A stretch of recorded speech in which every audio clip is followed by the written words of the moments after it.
How concerned are you that this flawed rollout may hurt Democrats' chances in next year's midterm elections and your ability to advance other priorities? There is no doubt that our failure to roll out the ACA smoothly has put a burden on Democrats, whether they're running or not. I feel deeply responsible for making it harder for them rather than easier for them.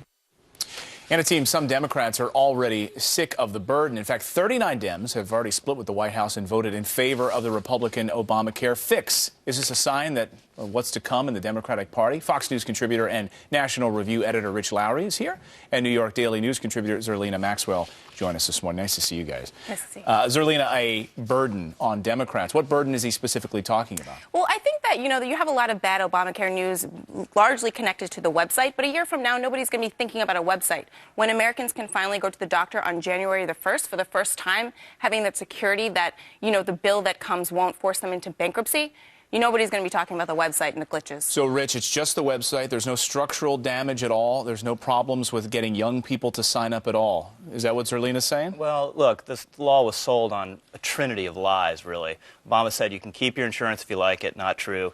Said everyone's rates are going to go down. Not true. And said you can keep your doctor if you like your doctor. Not true, because if your plan changes, your doctor's going to change. He's paying the price now for those lies, and Democrats are too, because you have a bunch of congressional Democrats, including very vulnerable ones like Kay Hagan in North Carolina, whose numbers have collapsed in recent weeks, repeated that lie over and over again. They should have known it was untrue all along, because the entire law is based on getting people out of their individual insurance and onto these exchanges. Yeah, Zerlina, look at these pictures. These are Democrats who are up for re-election and who are scared right now. And there's no question that they're scared. But look, I think that the bottom line here is that people are going to be secure now. They're going to be saying, thank God my insurance company, which it's not in the law. The insurance companies have always been dropping people. There was something called rescission. That's a word that we don't hear too often now. But that's what was going on before Obamacare. Just because it's happening now that the law is in effect doesn't mean that it's because of Obamacare. That's correlation, not causation.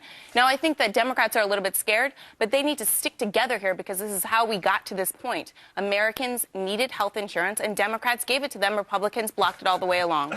Look, it is causation. The exchanges don't work. That's not unless true. You I've been on the exchanges. I'm currently uninsured, been on the exchanges. The exchanges don't work unless you force enough people onto them that the insurance pool is stable. Yes, what is very likely to happen is you're only going to get older and sicker people on the exchanges. Not true. Then the premiums have to spike, and then they don't work. So, that's where basic are the young people math coming and from? basic We insurance. know that young people aren't signing up for these things. Look, where are they going to come from? Until you're 25, you can stay on your parents' insurance. By the age of 27, the young people that you're talking about, particularly women here, are not going to just be like, oh, well, maybe I don't want to go to the doctor. You don't roll the dice, particularly when you're a woman. I think that the idea that young people won't go onto the exchanges is very gendered. I think women, they need preventative care and will sign up for Obamacare. Wait, if you say young people won't go on, that's gendered? Yes. Young people includes young guys and young gals. The whole idea of the law, women don't have the option not to go to the doctor, which is my point. You have to force them on the exchanges and Women charge them more. That's the not regulations true. were written to cancel these policies because they're so-called substandard. They are That's the whole point of the law.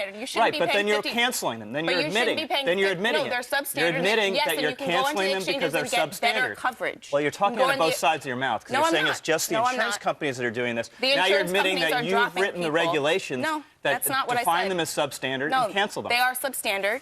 The insurance companies are canceling them, not Obamacare. No. The HHS regulations are written to cancel I can't understand why there's so many problems with this whole rollout. It just doesn't make any sense to me. Rich and Well, look, they have 26,000 people just signed up for the exchanges because the website doesn't work. It's after not true. 3 The years, website works. After 3 years. Come on. Well, the president admits the website doesn't work. It didn't work in the beginning. You know something the president doesn't? Yes, because I've been on the exchanges myself. Continue this in the commercial break. Rich and Zerlina, thanks for joining us this morning. Thank you.